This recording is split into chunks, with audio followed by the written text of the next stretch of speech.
Okay, here's the prompt for today. The announcements are going, but we'll start right after. So if you're working at home for the prompt, you just make little notes to yourself about it. Bring a picture, a couple of pencils, and a pencil. Buses run at their usual time in the morning and will take you home at 11:45. Breakfast and lunch are available at the cafeteria.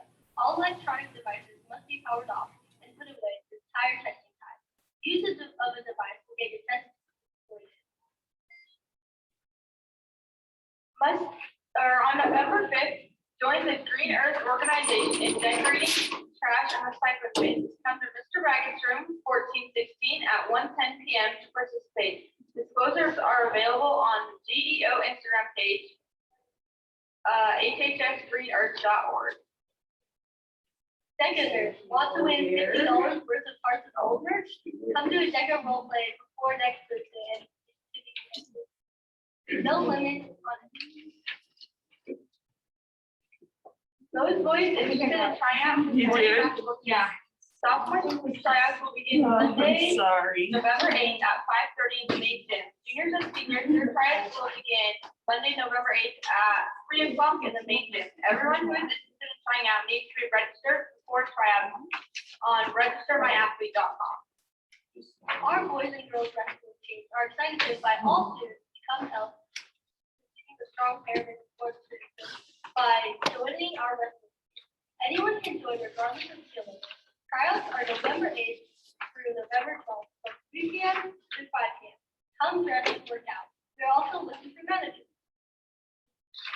FBLA kiddos, come see Ricky across from the Tech Atrium to sign up for Regent and get your club shirt. First come, first serve on events. So get there ASAP. Now for the pledge. Please stand and repeat the pledge after me. I pledge allegiance to the flag of the United States of America and to the republic for which it stands, one nation, under God, indivisible, with liberty and justice for all. Down here, what kind of day is it? It's a great day to be a Mustang. Do we have to turn in our last packet? No. Just put it aside. We might skip to the last part again, like the yellow pages again, but you can stop bringing it to class. I know it's a heavy one. Okay, so for the prompt today, you're talking about sad things. So what have you read that you love, but that made you sad? Why did you love it? And then a more philosophical question about why you think we read these things. Okay, discuss.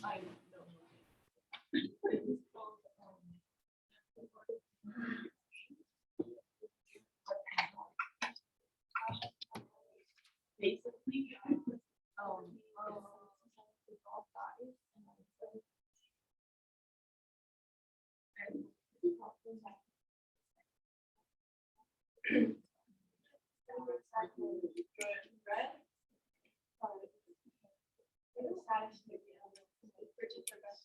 Yeah. My favorite. My favorite childhood. There are so many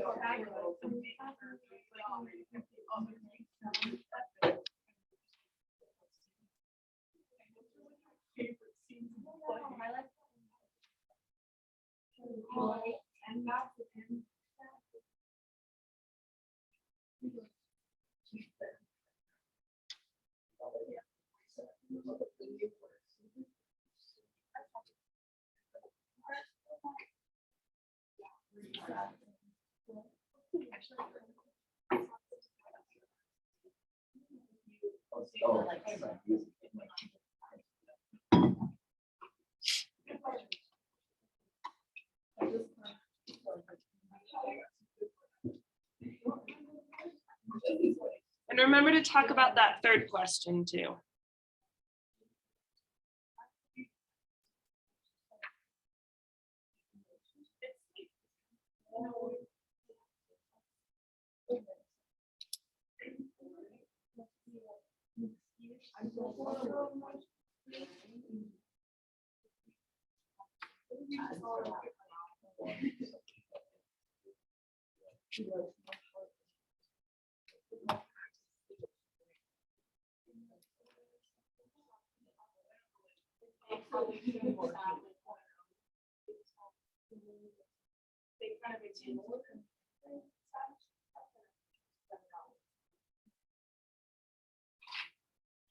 Okay. So we're going to discuss this one here in a second, but what I want to know is, or what I want to check in with you about is the AP test at the end of the year. So it looks like everyone who's here today is signed up for AP Classroom, but hardly anyone has actually paid for the test, at least according to the numbers from last Friday. So these are a little bit old, 1 week old. So if you've paid in between last Friday and now, don't worry about it. But I just want to read out who has signed up and paid and they are good to go. So Xander, you're good. Octavia, you are good. I shouldn't use the word good. And that's it for people here today. Looks like Isaac and Abby also have signed up and paid. Okay, the rest of you guys have signed up on AP Classroom, but not paid via total registration yet. Huh? Is it really? Oh, why is it a pain? I didn't know that. Oh, okay. I'm going to send out the forms again to kind of show you how to where to go and how to do that part. But basically, you just there's 2 places that you have to sign up for the test. The AP Classroom places so that you can get your scores. We don't really use AP Classroom in this class, but that's like the one with the code that you put in to sign up on that classroom. And then the total registration one is the one where they know to order your test. So that's like the really important one for getting the actual test. It looks like everyone signed up, so everyone's like set on taking the test. So I don't need to give my usual like spiel about how you're going to feel prepared by the end. You will. But if you have any questions about how to do that, let me know. If you're on free and reduced lunch, and you'd know if you were, then it's like 60% off or something like that. But I think you got to go through the counseling office. So if that's your case, go down to the counselors, talk to them about how to sign up if you're on that free and reduced lunch program. Okay, any questions? All right, awesome. Then you are on top of things, because I will say most of my classes, it's like no one signed up for anything. So I'm glad it's like halfway done for all of you. Hey, I was just telling them to sign up for the test, but you are good to go. You've signed up and paid. Oh, and the deadline for doing that before there's an extra $40 fee tacked on, a late fee, is November 12th. So that's coming up pretty quickly. It's next week, I think. Yeah, so keep that in mind. All right, let's talk about sad stuff. Why not? So your favorite sad stories, why are they your favorite? Are you judging them based on the ones that make you the saddest are your favorite? Or are they your favorite despite being sad? Yeah. Mine's my favorite despite because I really like the way the author wrote it. But then when there's a sad ending, are you upset at the author? No, the whole book's sad. Oh, okay. So it's sort of like you're appreciating the craft of it, even if it's making you feel bad the whole time. Got it. How about the rest of you? Your favorite sad stories? What are they? Yeah. It's not really like a whole story, like in the play. Uh-huh. I mean, everyone that's a Harry Potter fan knows that that's why all the other characters are like devastated by it. And the original story, it doesn't really affect me very much, but in the play.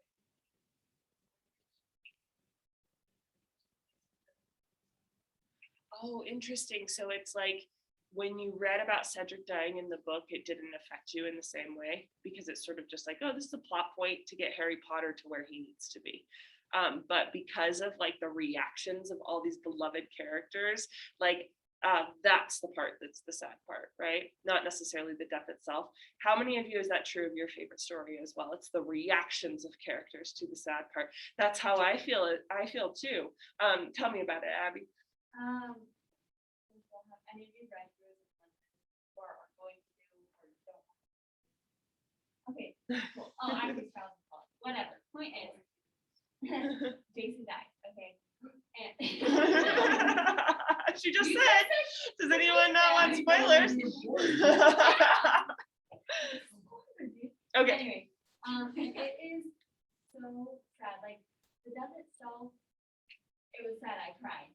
But then, like Apollo and Meg had to go and tell everybody that he died, and it was the worst thing because then it kept coming up in later books. It would just. So you're like re-traumatized every time, where you're like remembering through other people's pain, how painful that moment was. The moment in a sad story that like kills me. Okay, I have two, and they're both from childhood. I think these things affect us more in childhood. But two of my favorite movies when I was a kid, Never Ending Story and My Girl. Have you ever seen Never Ending Story? Okay, the book. So the part, I mean, it's in the book too, but the obvious part where Artax sinks in the swamps of sorrow. I mean, this is a movie for children. It's very expressly for children, and yet there's this boy who we see him like he loves his horse. They are best friends, this boy and this horse, and it's a beautiful horse and a beautiful boy too. And they go into this swamps called the Swamps of Sadness or Sorrow or something like that, and Artax, the horse, gets depression and sinks into the swamps of sadness until just his little head is showing, and Artax, the boy, is pulling on him the whole time, like, you've got to like have hope, like we can get out of this, you know, like, don't leave me, Artax. And the horse is just slowly sinking until it drowns. And you watch this as a child. that's 80s kids movies for you all over the place. But I loved this movie, and I kept watching it over and over again, even though I knew that moment was coming, and I'd watch even that scene and like cry every time, and I loved it. Yeah. So the reason that when you read Bridget Rebecca, it's so sad for me is because it's actually really funny. When I was little, probably like 6, I would watch it every time I went to my grandma's, and the first time, the character, the little girl, she looked exactly like my mom, like short blonde hair, and we had a dog named Freddie who was a little, like, looked exactly like the dog in the movie. And so when she died, I was convinced that it was my mom. And so I was so sad for like a straight week for no reason. Yeah, but it affects you like that, right? Where it's like, even though you know, probably even as a little kid, you knew it was a story, it's your mom on that screen. Right? Yeah. Okay. So part of, I think, what's making us so sad about these moments is we're like taking it into like our own experience. And I'm thinking about my pet when Atreyu is trying to pull his horse out of the swamp. I am thinking about how I would feel if a pet died, you know, and that is devastating. I don't know why, but it's way more devastating than if a human died in that movie. Maybe because of its innocence or its helplessness or whatever. So I think that relatability is part of what makes it so sad. Yeah, Allie. For me, it's definitely not relatable. Okay. So I just love, like, if something isn't sad, like I love sad stories, things that have like realistic. And so, but yeah, it's definitely not. Yeah. So what is it for you? I think it's like you know, Yeah. and I think like the real world is really sad, and I like Yeah. instead of being like, what happened? So it's like you're liking that the story is being honest with you and truthful about the conditions of the real world. Yeah, I like that too. There's something that feels a little bit cheap when you get a happy ending that is unbelievable. Even though you're happy that it ended up well for these people, it's like, yeah, but does anything really work out that way? And so it's like, it's almost like you start comparing and thinking about how bad your life is compared to this happy ending. You know, on the reverse, if it's a sad story and a sad ending, you might start thinking about how great your life is compared to their sad story, right? Like, oh, I complain about my job, but at least I don't live, you know, in a garbage dump in India or whatever. It's like you're trying to see other people's stories to make yourself feel a little bit better. I think that's part of it. What's another reason that we like sad stories, do you think, Xander? I don't know if it's like Oh my I gosh. love when his wife like Yeah, those first 14 minutes are brutal. cancer. Yeah, But it's yeah. like a happiest music you've ever heard. It's such a horrible. Yeah. He's just sitting there with the balloon. It's so sad. It's so sad. So why do you think we keep watching Up then? That's a beloved It's movie. beautiful. It's just like the saddest movie ever, but like the whole time it's just like happy over sad. To me, those bittersweet moments in movies are the things that, as an adult now, make me cry. I cry in Where the Wild Things Are when Max leaves Carol. That movie, not the book. I don't cry in the book, but the movie. I cry in that, and I cry at the end of Arrival every single time. And I show those movies at school because I was the film teacher, or I show Arrival sometimes in AP Lang, and I cry back at my desk every single time. But I love them, and part of it is because the bittersweet quality. It's like you're celebrating his life with his wife in Up, like it's like this really beautiful story. And I think because it's got that tinge of sadness, it's more rewarding because it is like you're finding the good in with the bad, or the bad is making the good stand out more. I think this is basically the plot of Inside Out, but do you know what I mean? Like, because she has the happiness and the sadness all at once, it's making all of the emotions more rich. Whitney? I feel like this is a weird one, but I use sad things as an excuse because I will never cry in public. I can't, and I can't even cry in front of family. But I'm never alone, so I'll put a sad movie on, and that's my excuse. Okay, good. Why do you want that excuse? I don't know, so I don't break in public. But I mean, like, why do you want to break it all? If you're watching it, you know what I mean? Like, you don't want to break in public, like you're trying to be stoic or whatever. Why do you want to watch the sad thing to give yourself the excuse? It's like, but I think it's true. I think we crave crying, we kind of crave that sometimes. Isaac, what were you gonna say? Well, I was just gonna say like those bittersweet moments in movies and like in things we see around us, it kind of helps you to gain an appreciation for it. It's like I better enjoy what bittersweet moments I have in my life because like my life is gonna run out. Yes. Okay. And I think so many of the sad stories we're talking about are about death in a lot of them. Not all of the sad stories are. Where the Wild Things is not, but a lot of them are about losing somebody or losing something, and that is going to happen to all of us. Good way to start. What time is it? I always like to check the time where we talk about death. 7:49. Good way to start the morning. We're all gonna die, and everyone is going to die. Sorry. Anyway, so yeah, it's kind of preparing you for that, like helping you appreciate all the moments you do have. Allie, and then to Abby. Is Arrival about like things? Yeah, the linguistic one where I don't want to spoil that ending, Well, but I've seen for everyone, but like at the end when it's playing that music, to me, if you combine the right music with the right scene, like I'm out, but it's like her sort of realization, and to me it's just like the most like beautiful description of life. It's mostly happy tears. I'm just like, man, life is good, it's sad and it's good. Anyway, yeah, that's the movie. Yeah. Oh, it's so good. I have an answer to why you want to cry. Okay, good. And it's because when you cry, you release oxytocin and endorphins, and so you actually make yourself happier, and it's kind of like self-soothing. Ease your physical and emotional pain, which It's an outlet then. So even if you're not actually actively sad at the time, even if you're not like trying to deal with a breakup or something like awful, you're watching the movie because there are those kinds of emotions inside at any one time, and that kind of purges that, helps you feel a little bit better. Allison, and then talk to me. I think if there's a sad story that's similar to something that's happening to you, then it kind of like makes it more easier to process.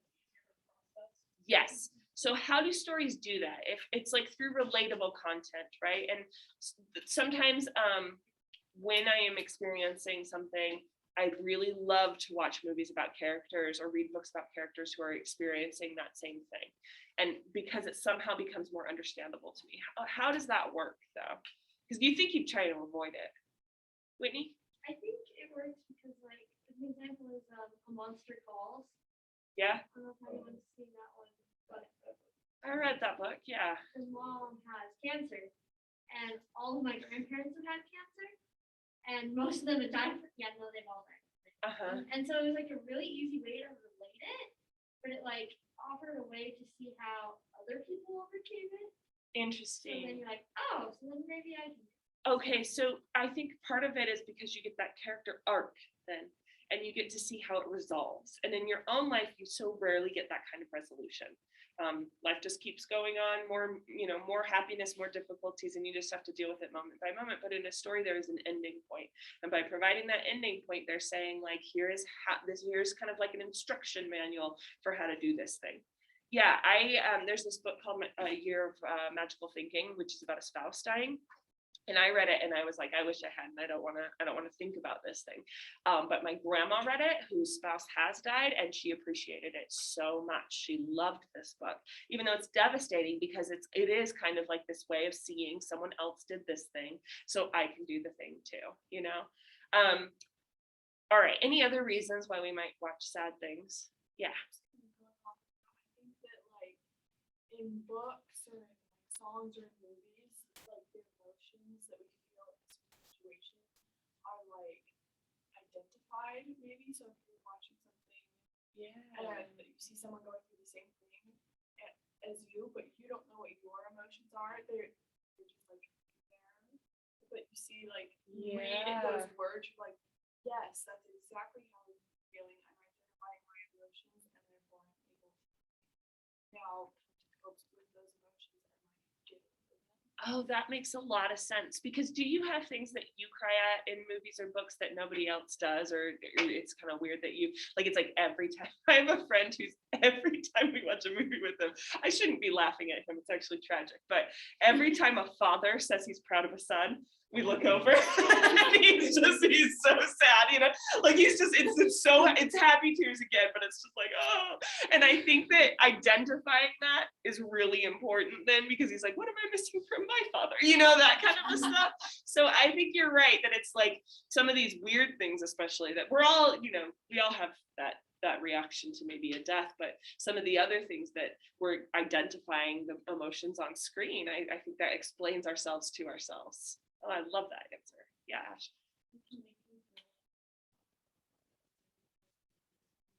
Yeah, misery loves company, that kind of an idea, right? Even if the company is fictional. Allie, and then sorry, I didn't come back to Activia before. Go ahead. I was kind of like opposite of what you were talking about, like how you're talking about your friend is kind of or that he cries at that. Yeah. I think like I don't know, just like people cry. Are you crying and laughing with them, or are you laughing at their tears? I don't cry. So you're just psychotic. No, pretty much. But yeah, so sometimes like me too. I mean, you hear it all the time when I'm teaching and I'm like talking about things that should be sad and I'm like laughing so hard. It's a discomfort, with emotions. And maybe that's part of what's nice about the emotions on screen too, is you don't have to feel the discomfort as much as when it is your friend next to you crying, Octavia? I think it can be kind of like a channel or a release for all your sadness. Yeah. Because my friend once told me that she didn't have enough time to feel her feelings, like she was too busy. Yeah. And so it's kind of like an excuse, like what you said, or kind of like something that'll make you finally accept your emotions, kind of. Yeah. Following them, just being like, oh, I'm not sad. Yeah. So it's like identifying and then accepting them. Okay. There's one other way I want to talk about it too, which is, we probably have already said it, but the empathy factor of it. The way that you can see a person on screen, and because they've got this very clear story and you're getting an insight into who they are, either through like the perspective or like seeing them in ways that you don't get to see, your friends or your family members, like you get to see them in their private moments, basically. It really fosters this sense of empathy for those characters, where you are like, wow, I know now what it feels like to experience that thing, even if I'm not relating to it. Like Allie said, like I'm not necessarily relating to the sad moment, but you get to know what it's like to experience that. And that's really important for like our communication and our appreciation of life and like just the human race in general, Yeah. Like if someone dies at the beginning of a movie, you're just like, oh, well, that sucks. Right. It's like, it's someone that like you feel like that dies. Right. because they've built up that love for that character. That's what My Girl is. Have you guys seen My Girl? Okay. I don't want to spoil My Girl for you, so I'm not going to say anything. But I have never cried so hard as a little child in that movie theater, loud sobbing, and it was all around you. And it is not an experience that I have ever had, what the little girl goes through in that movie. I've never had that experience, luckily. Well, it's about a little girl and her best friend, and Oh, wait, I think I saw that one. he's allergic to bees, and that's all Yeah. I'll say. Yeah. So it's just like a drama. It's not like he's allergic to bees. That's the only thing I'm gonna tell you. You can Because get Fred Harrison's one. Huh? Oh, yeah. Oh, That's a tearjerker.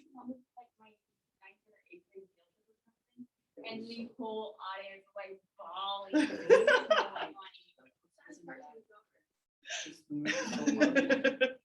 There's in My Girl, there's this part where she talks about feeling like she has a chicken bone in her throat. She's like, I have a chicken bone in my throat. And as a little kid, I felt that chicken bone in my throat. I think that's the closest to empathy I've ever, like real empathy I've ever gotten. It's like you felt exactly on what the girl was feeling on screen. That's what I'm going for here. Is it's not just sympathy, it's like you going through it too. Yeah. Have you ever read The Art of Racing Movie? That one's That's a such dog, right? fun one. It's about this point of view from the dog. Yeah. I can't do it. It's so sad. I can read about people dying every day, and I make you read about people dying every day, but I can't do dogs. The whole book is sad, and then it's like insane. You're like, oh. I still, we're doing these personal essays in my 10th grade class, and a girl wrote an essay about her dog dying, and I almost didn't read it. I almost was just like, you know what, you get an A. I'm not going to read this essay because I just can't. And we've been watching so many horror movies lately, and that's the thing in 2021 is like when you make a horror movie, kill the dog. It's like every single one, and I'm just like, I'm so sick of this. I can't. I'm broken now. But kill all the people you want. So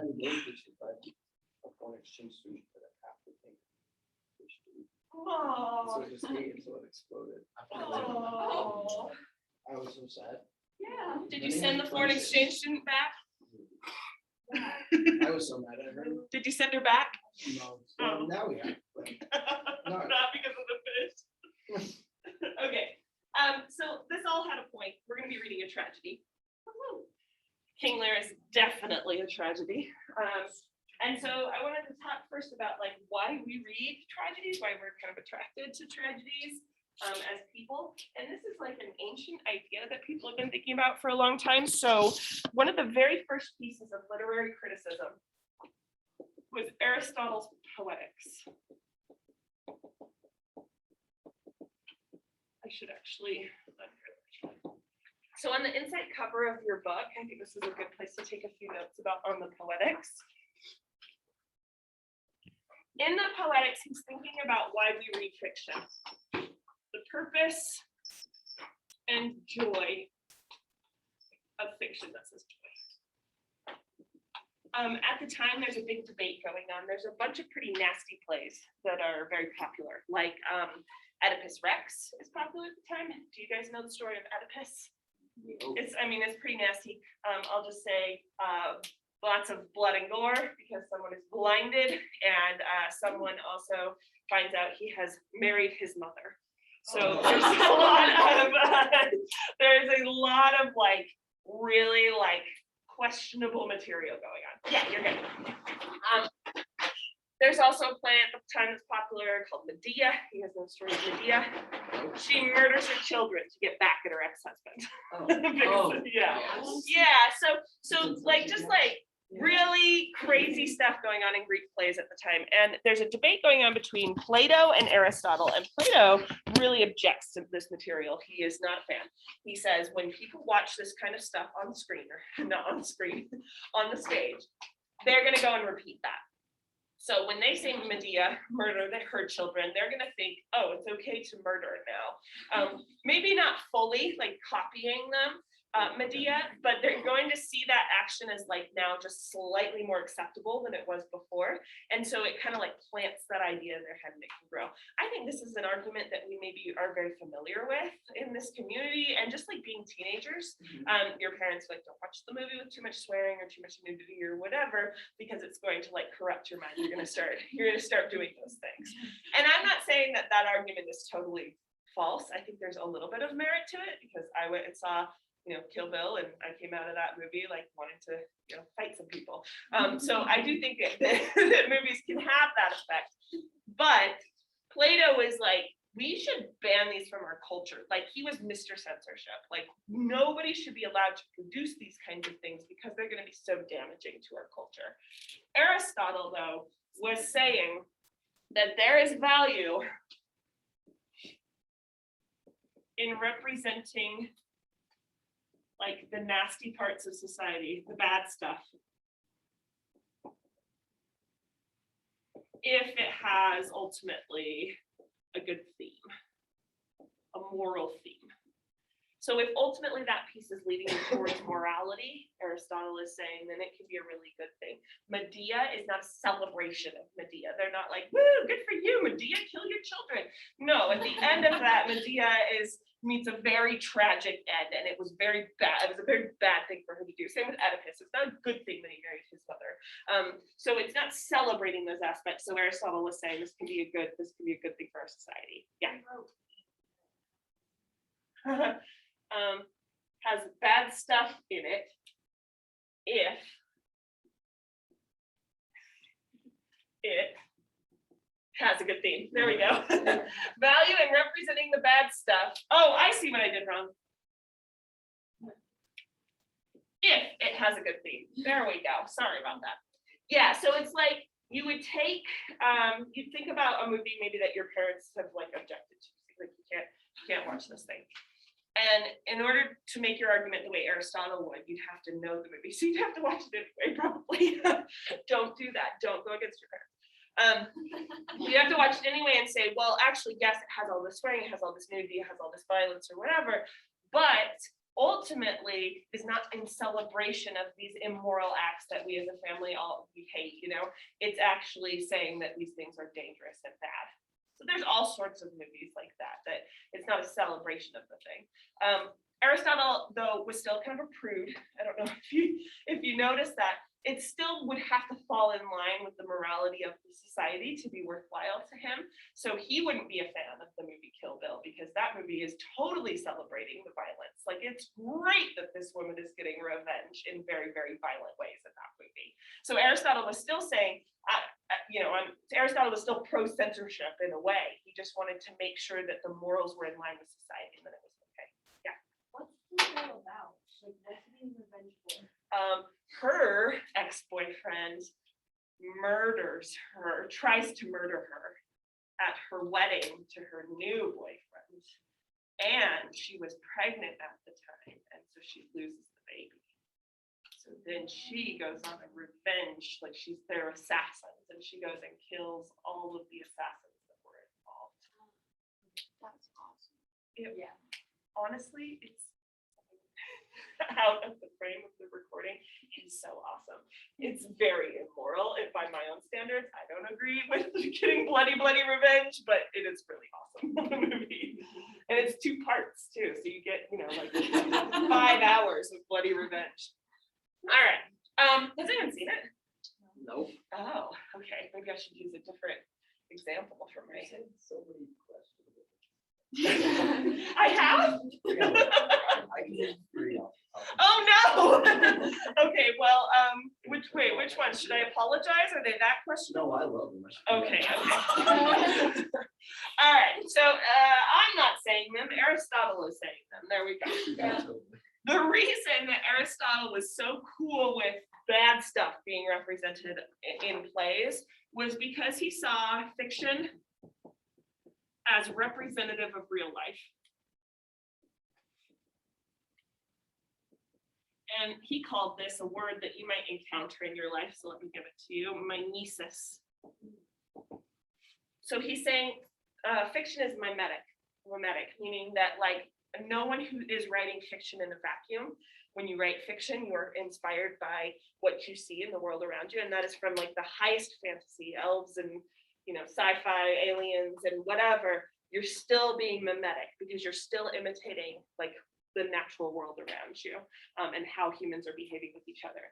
And so because fiction is representative, it doesn't make sense to him to avoid all of the bad parts about real life.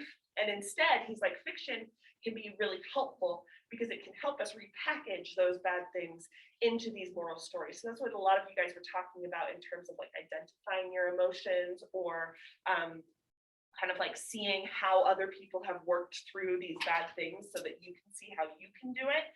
He was talking about that idea. Fiction can be because it's mimetic, it can be a model to us to learn from. And he saw tragedy as the best kind of model. He kind of saw life as a tragedy, I think I would say.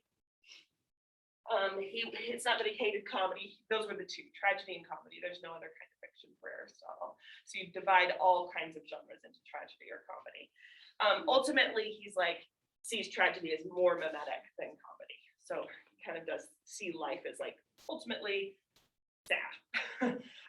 And so with tragedy, the thing that kind of distinguishes it is the emotion that it creates in people. The emotion is pity and fear. Those are the two emotions that he thinks good tragedy is going to inspire in the audience. Pity for the characters. So that's the kind of empathy part of it. And fear is the relatable part. We either want to avoid this emotion or we are remembering when we had this emotion, we fear going through it again. So when we watch a tragedy, we are having this like gut response where we're feeling the pity and we're feeling the fear. That's what Aristotle would identify as a tragedy. He also is interested in the kind of flaws that characters in tragedies have. And these, again, they're mimetic flaws, meaning these are flaws that he sees, that the writer sees in society at large. He would call this a tragic flaw or a tragic error. So characters are determined by their actions.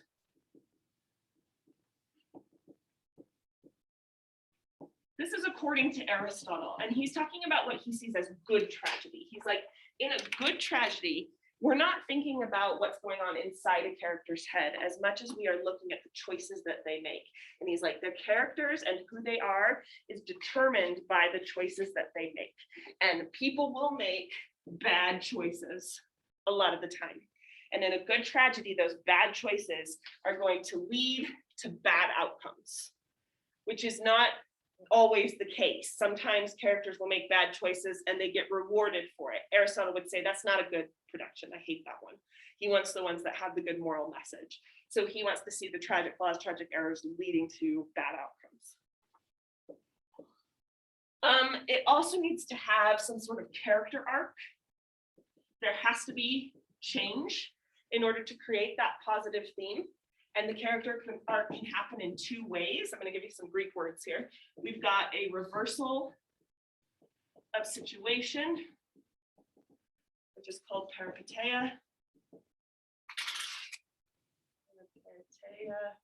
I never know how to spell it. There it is. And we've got a reversal, of knowledge. Let's call it recognition, though. That's what he calls it. Recognition, which is called ananorisis. Those are not terms that you have to memorize for the test. It's just kind of useful to know them. ANAGNORISIS.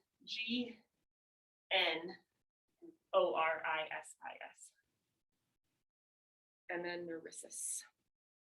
Okay, so a reversal of situation. This is a change of fate.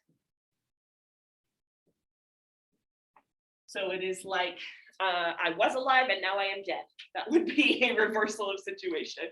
I had a lot of money and now I've lost all my money. Reversal of situation. It's a change in your situation.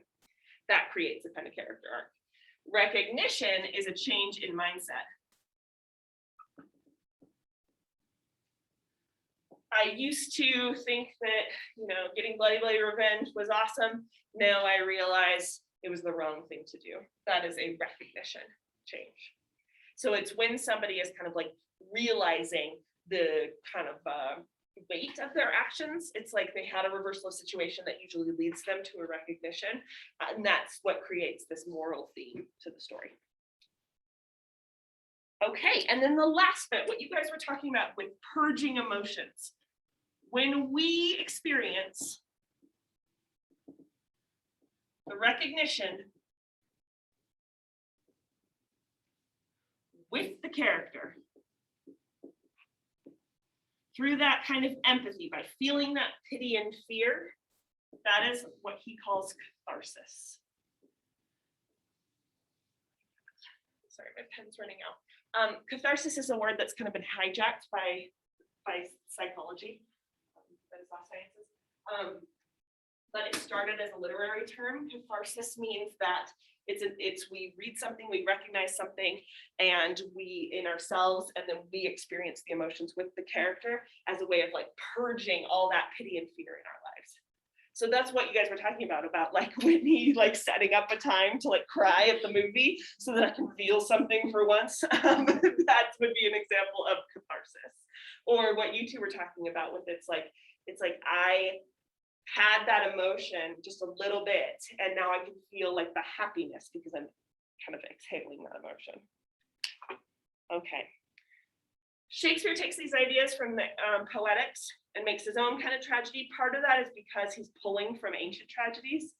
Shakespeare was, he's not a hack, but he was a bit of a plagiarist, where he took a lot of other stories that were sort of either well-known like King Lear or not as well-known, and he made them his own. And those stories originally were tragedies. He adds a little something though. Shakespearean tragedy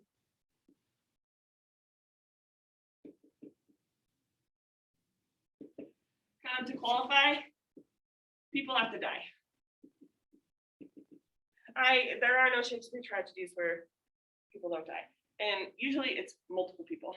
Usually it's like almost everyone dies at the end. So spoiler alert for King Lear, the tragedy, the Shakespearean tragedy. And the other part that Shakespeare was really interested in was focused on great men. And by that, I kind of mean wealthy men. It's about how did I word it here? It was a little bit better. They're usually about how one powerful man can influence many. And by man, I mean that literally, not mankind, but actual men. A lot of times they're focused on how like one powerful man, a king or somebody in charge, some family with a lot of money, etc., can make one tragic error or one tragic flaw or have like a flawed character, and it will influence a lot of people. The king makes a mistake. It's not only the king who feels that mistake, it's the nation. Shakespeare was interested in that idea. His comedies were all focused on sort of like the regular Joe, and how their mistakes kind of just affect their relationships. But this tragedy, it's often very political. And that's that. Any questions about tragedy? Okay, cool. Let me tell you about King Lear a little bit. So it comes from an ancient legend. You know how King Arthur, it's like maybe you don't know this. They know he's a real person. Like at some point there was a King Arthur, but there have been all of these legends built around King Arthur, and all of that is probably not true. It's just legendary. King Lear was like that kind of a character. There was a King Lear. He was in the Iron Age, 12th century. He was Celtic, I never know how to pronounce that. I'm gonna say Celtic. And he had 3 daughters, and he had to divide his land among his 3 daughters. That's the extent of like the ancient legend that Shakespeare's pulling from. Shakespeare changes it up, turns it more into a tragedy. But it was a story that people would have been familiar with at the time. So it would be like if today someone came out with a new King Arthur story, we would all kind of like know the origins, you know. He wrote it in 1603. I didn't mean to cry. 1603 to 1606. we're not quite sure. As with everything with Shakespeare, we're not quite sure. So 1603 is probably right around when he wrote it, because in 1606 there was a really prominent performance of it, and they don't think it was the first performance. This is during the time of a transition in power in England. The Tudors ruled for a really long time, the Tudor family, and it was back and forth between Christianity and Protestantism for like 100 years. And it was like one king would come into power and be like, we're Christians now, kill all the Protestants. And then the next king would come up and they'd be like, we're Protestants now, kill all the Christians, you know, and back and forth like that. So it was like crazy turmoil and religious turmoil until they've had Queen Elizabeth come into power. And Elizabeth kind of brought peace to the kingdom. And she also ushered in an artistic movement. So this is like the beginning of the Renaissance. And it's a little bit of a feminist moment for England, where they're like, oh, we can have a female in charge of our country, and things actually turn out pretty well. Like, she kind of united us. After Elizabeth dies, you get this king named James the First. England's not my bag. Yeah, James the First. So it was the Tudors, now it's the Jacobians. They name all their eras. And you like that? That they name their eras? Why Jacobian? Like, I don't know. that's the most retarded name. We don't say the R word, but yeah, I don't know why. So it's like James Jacobian. James, it should have been Jacob. I don't know why. Anyway, so James, he's not as good as Elizabeth. He's a lot worse. James believes in what's called the divine right of kings, meaning that he thinks that he is like chosen by God to lead the kingdom. And that means that everything he says is basically sanctioned by God, because God chose him to lead the kingdom. And this is when Shakespeare's writing this play. So he's kind of writing it with Elizabeth in mind, but kind of like aimed towards James to be like, hey, look at some of the problems that can arise if you have this attitude. And problems did arise. It directly led to the English Civil War. So that's the moment in time where we are with this play.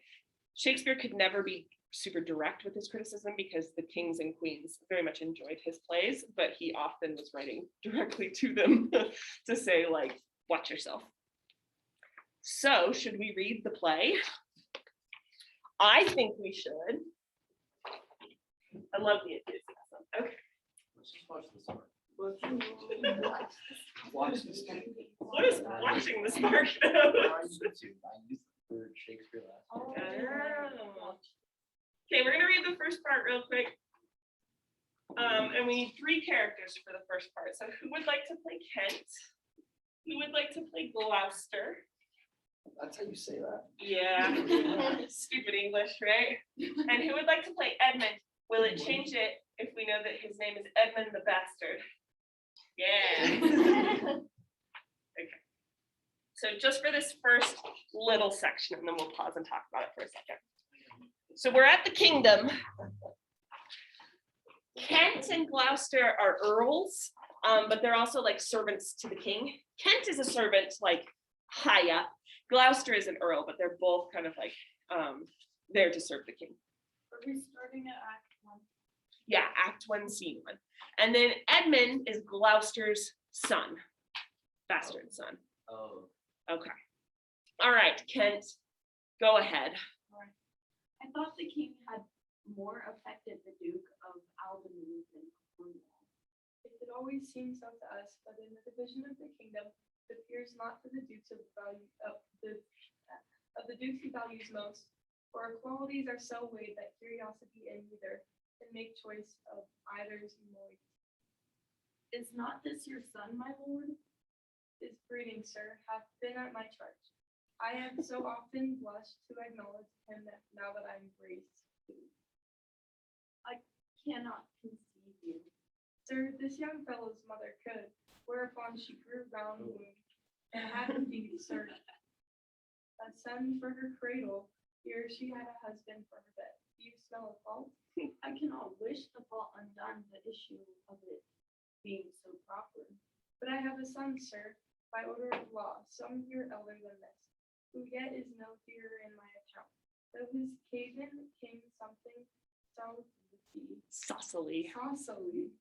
to the word before was sent for you, yet was his mother. There was good sport in his making, and the warson must be acknowledged. Do you know this noble gentleman, Edmund? No, My lord of Kent, remember him hereafter as my honorable friend. my services to your lordship. I must love you and sue to you to know you better. Sir, I shall study deserving. He hath been out 9 years, and away he shall again. The king is coming. That Senate, it's like a Trump, like doo-doo-doo-doo. Wait, Yeah. were they just talking about me the whole time? Yes. And I was standing. And you're standing right there. Yes, exactly, exactly. So the beginning of this play, it's like so shocking. I think I have the reaction that Allie has to things that are like awful. Like just laugh, you know. It's so shocking the way he's talking about his son. So basically, you've got Kent, who is like the servant, trying to stay proper through the whole thing. Like he's like, is this your son? Like I don't understand. Is this your son? Or sorry, first it's, is this your son? And he's like. And Gloucester's response is sort of like, kinda, like, his breeding has been at my charge. What a like crude way to talk about your child. Like, instead of saying like, yeah, he's my son, you're like, I fathered him, you know? And Kent is like, I don't really understand. Like, what are you saying? And Gloucester goes into a lot of detail about Edmund's, I don't know, making is how he talks about it. And Kent still is trying to maintain that proper quality. Like he's like, I cannot wish the fault undone. Which fault is he talking about there? The adultery. Sorry, I didn't mean to like ask that weird question. He's saying like, I can't say that I wish the adultery hadn't happened because here's your son and he's so proper and he's so good. So like Kent is trying to like bring Edmund a little bit more into the conversation and be like, he seems like a great guy. And Gloucester's like, yeah, I'd say so. Though this knave came something saucily to the world before he was sent for, yet was his mother fair. There was good sport at his making. Like, oh, can you imagine your parents talking about this when they introduce you to their friend? Like these are two older gentlemen talking about this guy. Edmund's usually in his like late teens, early 20s on stage, so like 21 maybe. And he calls him a whore son, and he means that like literally. Not in a joking kind of way, but like in a like this is a whore's son, his mother, right? And he must be acknowledged. So Gloucester is kind of like saying like, I'm a good guy here though, because like I didn't have to acknowledge my bastard son. I could have just said like, nope, he's not mine. What's the proof, you know? But he's saying like, I've kind of taken him under my wing. He now lives in the palace. So there's some ways here that Edmund is got to be a little bit grateful to Gloucester. I don't know what situation his mother was in before, but not, I mean, supposedly not great because she doesn't have, you know, a husband, at least when she mothers him. So he comes to the castle and he gets to live there. But Gloucester says he has an older son too. The older son will meet. His name is Edgar. So Edmund is this younger son and he is a bastard. Two things going against him. And Edmund, how does he respond to all of this? Just super nice. Right? He's just like, hello, my lord. Nice to meet you. You know, doesn't even seem to faze him. What does that tell us about like Edmund and Gloucester's relationship? Like has always been son. He knows Edmund knows that. He's like, Yeah. I'm just here. It maybe isn't hate, but he definitely belittles and makes fun of his son constantly. And I get the feeling from this that Edmund's used to it. It's like he doesn't have this reaction where he's like, hey dad, maybe don't talk about like you and mom and how I came into this world. Instead he's just like, hi friend. and Kent again is trying to remain proper, like I just need to know you better, you know, I would like to get to know you better. And Edmund's like, yeah, me too, you know. And they remain proper while Gloucester is being this like jolly old weirdo. Okay, so from the very beginning, this is not the main plot of our play, this is a subplot of the play, but the subplot in Shakespeare often echoes the points in the main plot. So what are some topics that you see brought up just in this very first little section that you think might be important later? Abby?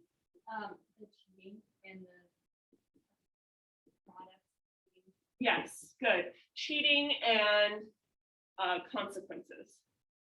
Yeah, and for cheating, I'm also going to put kind of like disloyalty, I think, it's not always going to be maybe sexual cheating, but it will be cheating relationships. Yeah. Complicated family relationships. Yes, absolutely. Complicated family relationships. Yeah, and what is making them, what do you think is making them so complicated in this first little bit? Why do you think Gloucester feels like he can just talk like this in front of this guy? He doesn't like it's really maybe he feels like Okay. There's something here about hierarchies and power. I did not spell that right. Higher or these. There we go. And like the power dynamics between family members, and one of those might be dependent on age. Someone who is older should have more power, and so they should be able to talk the way they want to talk. Yeah. I was gonna say, isn't he like a lord or something? Yes. It's So just tiny. another part might be because of political titles. So since Gloucester is an earl, and Edmund, because he is a bastard child and younger child, will never be the earl. Edgar, his older brother, will be the earl. He'll inherit. Gloucester can talk about Edmund the way he wants to talk about him. He never has anything to fear from Edmund. Is there any other topics you think that are brought up here in this beginning section that might be important? Yeah, Allison. Other people turning the blind. Excellent. So I'm going to put it exactly as you said it, actually, because that's going to become so important. To maybe injustices. Any others? Okay, I think we've got a great thing set up here. So in your packets, the reason I print these for you so you can write all over them, you know, you've got this big section right down here. Why don't you just write down this little list right here so we can keep track and see if these topics come up again.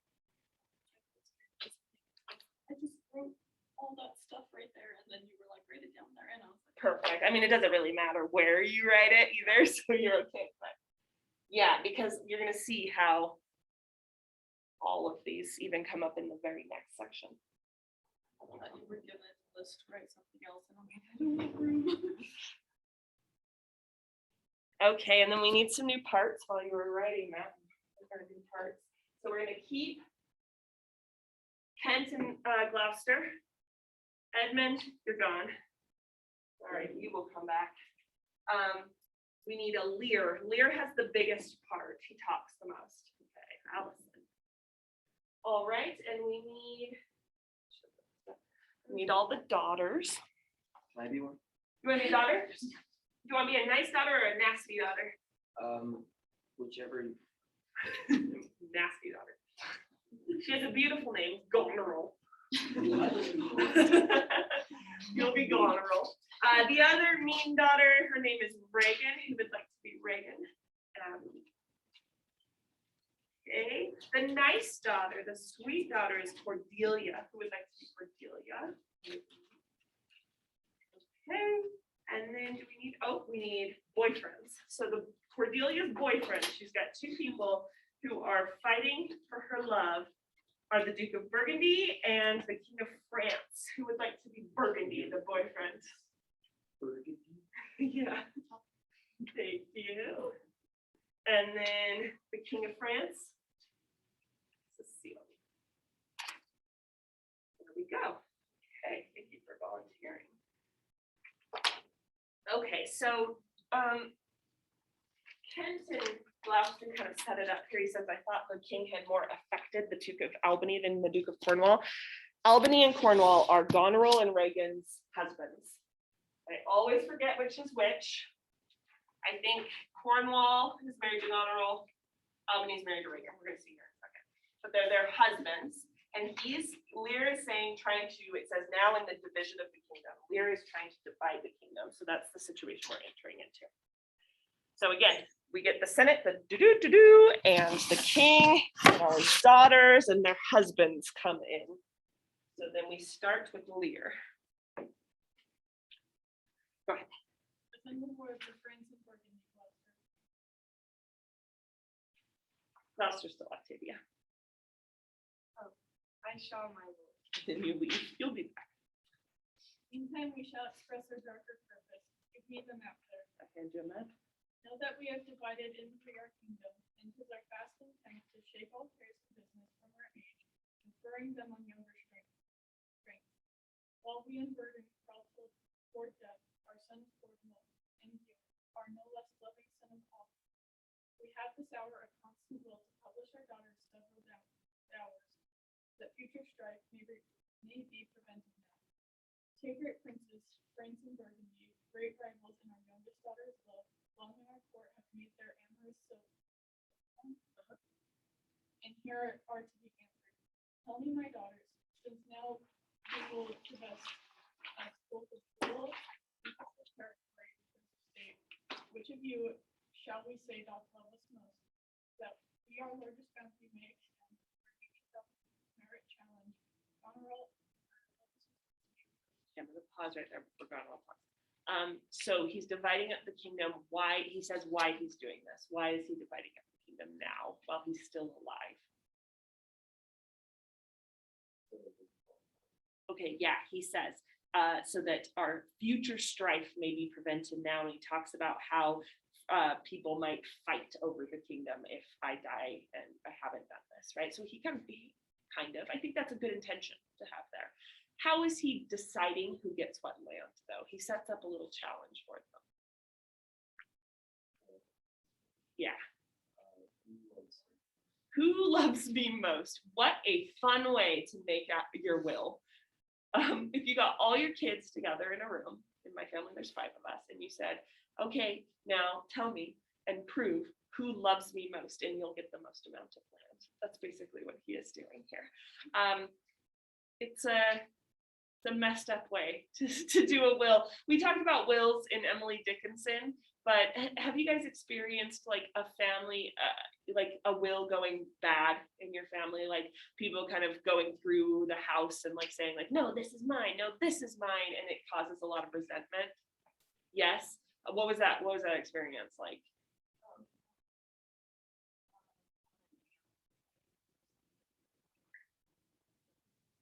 Oh, yeah. I have uncles that aren't great people, and they had that same experience. And because of it, some uncles like wouldn't talk to each other. They've mended it now, but wouldn't talk to each other for a number of years because of like how contentious this can be. It can be a really contentious process. We got to talk about that like more as we keep going, because this is sort of the whole thing. Lear is not dead yet. That's sort of the point here. He's old though, and he is seeing that he is getting old. And he's like, I can't run this kingdom forever. I don't want the kingdom to fall apart, so I'm going to divide it. Here's the way that I think is good. Tell me who loves me the most. That's where we are. Okay, Goneril, go ahead.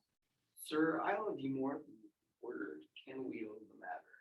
Dearer than eyesight, space, and liberty, beyond what could be valued, rich or rare. No less than life with grace, health, beauty, honor, as much as child It's like ever love, or father found, a love that makes breath poor and speech unable, beyond all manner of so much I love. What shall Cordelia love and be silent? Of all these bounds, even from this land to this, with shadowy forest and with champing rich, with plenteous fruits and white skirted meats, you make me lady. Thine and Albany's dish. What says our second daughter? I am made of that of metal of my sister, and prize me at her word. In my true heart I find she made my very deed of love. Only she comes too short that I confess myself an enemy to all other joys which most precious words that suffer.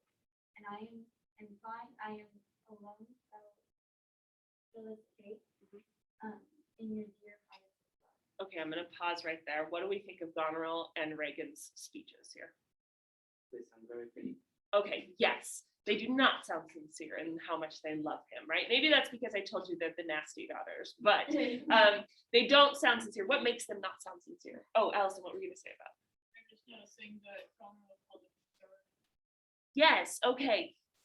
that creates some distance between her and her father, doesn't it? So that it creates this kind of like formality to the speech. That might be part of what makes it seem insincere. Abby? I feel like they're trying to work. They're like, I love you more than eyesight, space, and liberty, and riches, and life. And Yeah. calm down. Okay, yeah, nobody loves their father that much. That kind of an idea. What were you gonna say, Isaac? I was just gonna say she's trying to use as many like positive adjectives as possible to describe the things that he is. So the fact that it's like jammed in together, that's the It's like problem. grace, health, beauty, honor, like rich, rare, value, space, liberty, Right. like all Right. this. Let me just think of all the positive words I know, and I will say them and point them at you. Just Also, that point with her saying all the words, all the positive words. Look at her first line. I love you more than word can wield the matter. So what does that tell us about her sincerity? I love you more than words can say. Yeah. I feel like that's always a cop out. Like, oh, I can't do it. I'm kind of freaking out. I love you so much. I can't tell you how much. Like, they don't even attempt to do that. I love you this much. Like, Yeah, right. Right. Okay, so it does feel like a little bit of a cop out, the more than words can say. Ash? It's also like, I love you more than words can say, but there's a bunch of words to tell you how much. Exactly. Yeah. Here she's like, I love you more than words can say, but I'm not. She doesn't even say like I'm gonna try. She's like, here are all the words that can say it. So she's being. We see that central irony right there. She's contradicting herself. And in Reagan's speech too, she kind of contradicts herself a little bit at least. She's married, and yet she says, I am an enemy to all other joys. So basically, like, I love you so much that it is the only happy emotion I could possibly feel is my love for you. It encompasses everything I feel. So she's like kind of ignoring the fact that she's married. She should have love for other people. She should probably love her sisters too, but no, it's only you, Lear. What does that tell us about the relationship between Reagan and Goneril, the two sisters?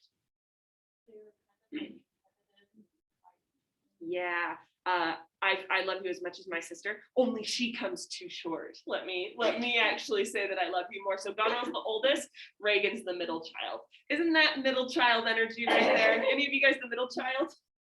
Yeah, does it feel like that sometimes where you're like, yeah, she can do fine, like this older child, they can be fine, but I'm the one to look at, That's at least my sister for sure. Also, one more thing, notice how it fits into a meter. Especially at the end, as much as child ere loved or father found a love that makes breath poor and speech unable, beyond all manner of so much I love you. So it fits into that iambic meter. Not all of this does, a lot of it doesn't.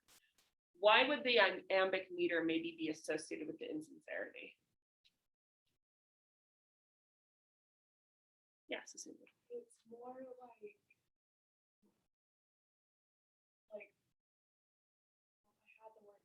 but it's like it's very like robotic. It's like good. Like it's just following the patterns.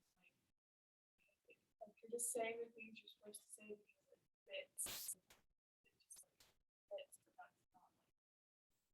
Absolutely. I feel like sincerity is usually associated with spontaneity, and this can't have that kind of spontaneity because it's got that pattern to it. Robotic, I like that word. Ash? I think that it like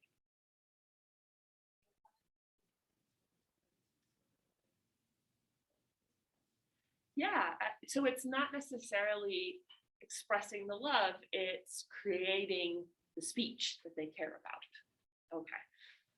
So Lear's responding to, Cordelia, you're giving a little aside. So Cordelia all along is like, oh my gosh, if they're saying this, what should I say? So Cordelia says, and poor Cordelia, and yet not so, since I am sure my love's more ponderous than my tongue. Julian and thine heredity ever, remain in this ample third part of our kingdom, no less than space, validity, and pleasure than that conferred on God. Now our joy, although our last and least, to Chris young love, the best of France and milk, Burgundy, strive to be dangerous. So what do you say to draw a third more opulent than your sister? Speak. Nothing, my lord. Nothing? Happy that I am. I cannot leave my heart into my mouth. I love your majesty according to my bond. No more nor less. How, Cordelia, when is you made more Good, my lord. You have begotten, bred me, loved me. I return those duties back as our right fit. Obey you, love you, and most honor you. Why have my sisters husbands if they say they love you all? Haply, when I shall wed, that lord whose hand must with my flight shall carry half my love with him, half my care and duty. Sure, I shall never marry like my sisters, who love my father all. the girls their heart with this? I, my good lord, So young and untender? so young, my lord, and true. Let it be so. Thy truth then be thy dower, for by the sacred radiance of the sun, the mysteries of Kate in the night, by all inspiration of yours, from whom we do existence, here I explain all my parental care. Propinquity? I don't know. I don't know how to pronounce it. Inquiry and property of blood, and as a stranger to my heart and me, both be from this forever, barbarous Scythian. For he that makes his generation messes, who gorgeous appetite, shall to my bosom be as well neighbored, pitied, and relieved as that my sister. Okay, let's pause. Cordelia says nothing. What do we think of Cordelia when she says that? Debbie? In my head, it's just been like this really weird over the top acting with people. And Cordelia is like the actually good actor. That's just kind of saying it realistic. Yeah, I totally agree. So she's the one who's like seems to be sincere in what she is saying. Allison. I think like the audience knows that she's being sincere because they can see her and say that King Lear doesn't have that. Excellent. So all of the asides, that kind of puts us in the center of consciousness of Cordelia. When she does an aside, that's for the audience, but nobody else can hear her. So we get to see her thought processes. We get to see her as the hero. And so when she answers nothing, we know that she's being like sincere and why she's saying nothing. Why is she saying nothing? What can you say to tell me how much you love me? Nothing. What does that tell us about her? Yeah. So weird right now. Okay, sorry. Whatever. She's very like conscientious of her words and her choices because they have meaning and power, and she knows that like it'd be better to just be honest than go over the top. Okay, good. So I like that she's a truth teller in the way that she knows that words have power. And so she's not going to use certain words if she doesn't fully mean them. So like when they are talking about the love being like so over the top, she doesn't feel that, so she's not going to say that. Ash? I also feel like she feels like Okay. like I'm just gonna say what is true. Yeah, and the way he sets it up, it's like, what can you say to draw a third more opulent than your sister's? Like, what can you say to get even more property? But she's maybe like feeling like I'm younger in the sort of like family dynamic, so I shouldn't really bother with this. There's maybe that's the way to look at that is there might be a kind of like conscious political decision that Cordelia is making here. Like, if they're going to go the flattery route, I'm going to go a different route and see how that goes. You know. Do you think that Cordelia, so if she's not saying nothing, do you think that she loves her father less than the other two? How does nothing kind of express her actual love for him? It kind of goes back to what we said, like no words. Yes. Good. So it's like I can't express this emotion called love that I have for you, which is so strong, using words. It might be that she then loves him more than the other two, and that she expresses that by refusing to say something. To say language is not that powerful. So kind of the opposite of what Abby was saying, which is like she recognizes the power of language, but she also knows that language is not powerful enough to fully express an emotion. So I'm not going to say anything. The only thing she's going to say is, you are my father, and I love you as much as those duties see fit. So it's like, I love you as much as a daughter should love a father. And we could see that as being like, ooh, that is cold. Like, she's just like, you're my father, you know, that's all I owe you. But it could also be that like the relationship between a father and daughter can be so strong and so loving that she doesn't need to say all of that because it's embodied in the relationship. And how does Lear react? Nothing comes of nothing. Speak again. I won't. What does he do? This is on the next page. He's like, fine, then. He's furious, right? He calls on the operation of the orbs. He calls on all his pagan gods. Lear's a pagan. All his pagan gods, and says, the gods approve of my decision. And what does he decide to do with Cordelia? He disowns her, completely disowns her. All right, fine. Then you get nothing, including my love and me being your father and my family name and all of it. You're gone. And Kent steps in. Who's our Kent? Okay, Kent steps in and says, Good, my lord. Peace, Kent. Come not between the dragon and his wrath. I loved her most and thought to set my rest on her kind nursery. Hence and avoid my sight. So be my grave, my peace. With your gift, father's heart. Call France, Cooster, call Burgundy, Cornwall, Albany. With my 2 daughters' dowers, they're just a third. Let pride of what she calls plainness marry. I do invest you jointly with my power, preeminence, and all the large effects that true with majesty. Ourselves by monthly course with reservation of intensive funds. By you to be sustained shall our abode make with you by only we shall retain the name all provision good. This way reckoning execution of the rest, let the sons be yours, which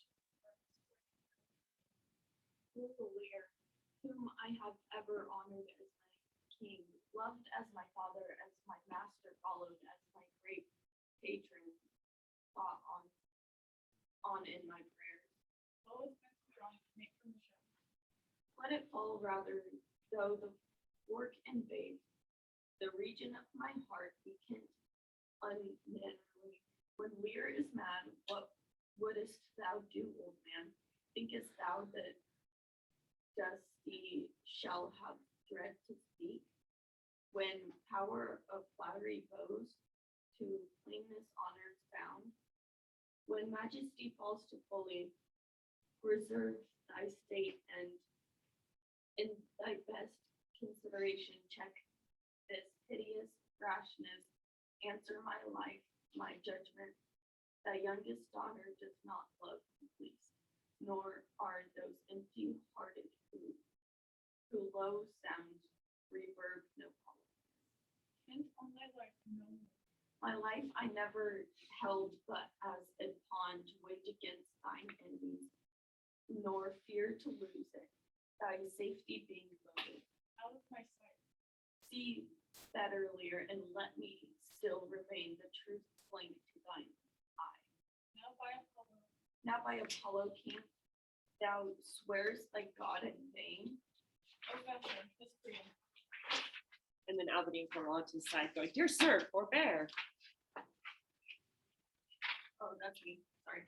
Kill thy physicians and thy fee bestow upon the foul disease. Revoke thy gift, or whilst I can bend clamor from my throat, I'll tell thee thou dost evil. Hear me, recreant. On thine allegiance hear me. That thou hast sought to make us break our vows, which we durst never yet, in the same pride, come betwixt our sentence and our power, which nor our nature or our place can bear. Our potency made good, make their reward. 5 days we do allot thee for provision, to shield thee from disasters of the world. And on the 6th to turn thy hated back upon our kingdom. If on the 10th day following thou banished from after our communities, the moment is thy death. Oh wait, by Jupiter, this shall not be revoked. Far thee well, king, sith thus thou wilt appear. Freedom lives hence, and banishment to here. The gods to their dear shelter take thee made, that justly thinkest and has most rightly said, and your large speeches may your deeds approve, that good effect may spring from words of love. Thus Kent, O princes, bid you all adieu. He'll shape his old curse in a country. Okay, and Kent leaves. So what has just happened between Lear and Kent? He was like, your youngest daughter doesn't hate you. Like, You dummy. Like, she loves you. And that's obvious that these other two are flattering you and she's being sincere. And what is Lear's response? It's nonsense and get out. Banish. Banishment. If I see you again in 6 days to leave. If I see you again, you're dead. So Lear's just banishing people left and right. Cordelia, you're gone. Kent, you're gone out of my life forever, you know? And Kent's response to Lear's actions, he calls him old man. He means that literally. So it's insulting, yes. And the insult is like the reverse of the hierarchy. Like, here's someone who is the elder and Kent is supposed to be the servant. And here's Kent saying to the elder, like, I want to take authority here. I want to tell you about why your decisions are bad. This is a soft spot, a sore spot for Lear to be called old man, because part of what Kent's saying here is like, you're getting old, and that means that your faculties are failing you. You are getting soft in brain, you know, like you are starting to experience potentially dementia. So you're making stupid choices, and you need somebody to come in and stand in and say, don't make those choices anymore. They're dumb. And Lear's response is fury. Get out of my sight, right? There is one spot I want to point out to you that becomes important later. It is when Lear is saying that he wanted to base, when he's talking to, why did I miss it? He says his nursery, on her kind nursery. So this is this is line 138 or so. He's like, don't come between the dragon and his wrath. I love that he calls himself the dragon. How that is very like a good insight into his ego. He's just a failing old man. Yes, exactly. And he's like, I'm the dragon. Yeah. Don't come between the dragon and his wrath. I loved her most and thought to set my rest on her kind nursery. So what was he hoping for Cordelia? Hoping because he loves her the best and he wanted that reciprocated. And when he says, I wanted to set my rest on her kind nursery, what does that part mean? The kind nursery. Yes, so it's a little bit strange. It's like he's saying, I'm getting old. I recognize I'm getting old. As I get older, I was hoping Cordelia would be the one to take care of me. So like out of the 3 daughters, he was hoping that Cordelia would take the place of, okay, this is a strange thing to say, and the way I'm going to say it is weird, but it sticks in your head, and this is important for the play. He wanted Cordelia to be his new mommy. So it's like, as someone gets old, they know they're going to need someone to care for them. They know that role reversal is coming, where they're going to become the child and the child might become the adult. And he's hoping that Cordelia will be the one who changes places with him in that way and becomes the nurturer and the carer. So this is not just, I wanted to hear that all my daughters love me for an ego trip. It was like deeply hurtful to Lear when Cordelia didn't give him what he expected, because he was basing his whole plan for old age on Cordelia and her kindness. And he doesn't feel like she gave that to him. And Kent points out how dumb he is being. And instead of listening to Kent, he gets rid of him. Okay, we're going to read as much as we can before the bell rings. So enter the boyfriends. Gloucester comes in with France and Burgundy. These are the 2 that are fighting over Cordelia's love. And Gloucester says, Here's France and Burgundy, my noble lord. My lord of Burgundy, we first address toward you, who with this king hath bravely for our daughter. What in the least will you require in present hour of cease your quest of love? Most royal majesty, I crave no more than hath your highness offered, nor will you tender less. Right now, Burgundy, she was rich to us, we did hold her so, but now her price is fallen. So there she stands, a thought within that little seeming sense, for all of it with our this pleasure fierce, and nothing more may fitly like your grace. She is fair and she is blue. I know how to answer. Will you, with those infirmities she owes, new adopted to our hate, dowered with their curse and strangered with our oath, take her or leave? Pardon me, royal sir, election makes not up in such conditions. so what Lear is saying is like, hey, she has nothing, you still want her? And Burgundy is just like, I'm not going to answer. I don't know, Okay, Lear, go ahead. Sir, for by the power that made me, I tell you all for will. For you, great king, I would not, for your love, make such a strait to match you where I hate. Therefore beseech you, to avert your liking more worthy your way, than on a wretch whom nature is ashamed almost to acknowledge her. So he's getting meaner and meaner. It's not just he who dislikes Cordelia now, it's all nature has rejected her. This is most strange, that she who may even put out the best object of the art, the best to dear, should in this thrice of time commit monstrous to his man. Sure her offense must be good such unnatural must be good, or your vouch affection of fault to believe of her should never be in me. I yet beseech your majesty, if for I want that good and oily art, keep purpose not, since what I well intend, I'll do before I speak, that you make known it is no vicious plot, murder, or foulness, through unchaste action or dishonored step, that hath deprived me of the grace of favor, that even your want of that for which I am nurtured, a still soliciting eye and such a tongue, that I am glad I have not, than not to have it have lost me in the life. She's standing up for herself there. Better thou hadst not been born than to have placed me better. It is but this, that hardiness in nature, which often leads to mystery and spoke, that it intends to do. The word mercy, what say you to the lady?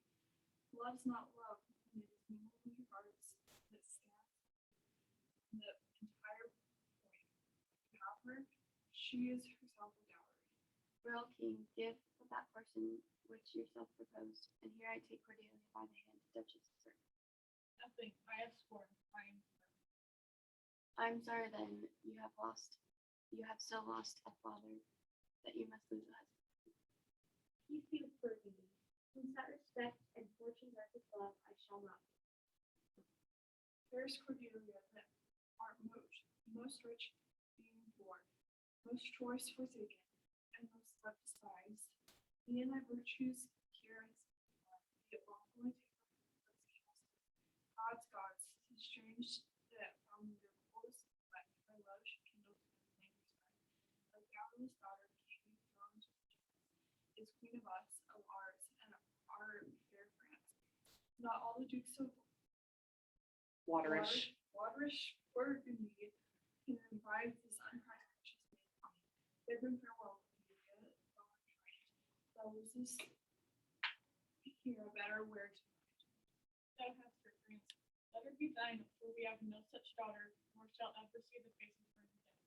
Therefore be gone, without our grace, our love, our benefit. Come, noble Burgundy. Okay, so Burgundy is like, peace out. I don't want her if she doesn't have a dowry. I don't want her if she doesn't come with the money and the kingdom, right? And France is like, she's actually even better to me now because I saw how like true and chaste and wise she is. So come on, Cordelia, come be the queen of France. So that's where we end. France is a good guy.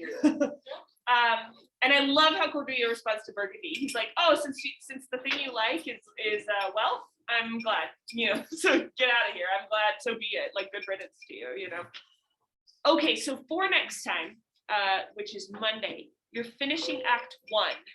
And you're doing the prompt based on Act 1 and coming to class having read that. If you haven't read Shakespeare on your own before, yeah, the SparkNote summaries are super helpful, but so is the No Fear Shakespeare. If you Google No Fear Shakespeare, there's a translation that you can read alongside the real one that like helps you kind of see what's going on. Okay, thank you. See you later. Thank you.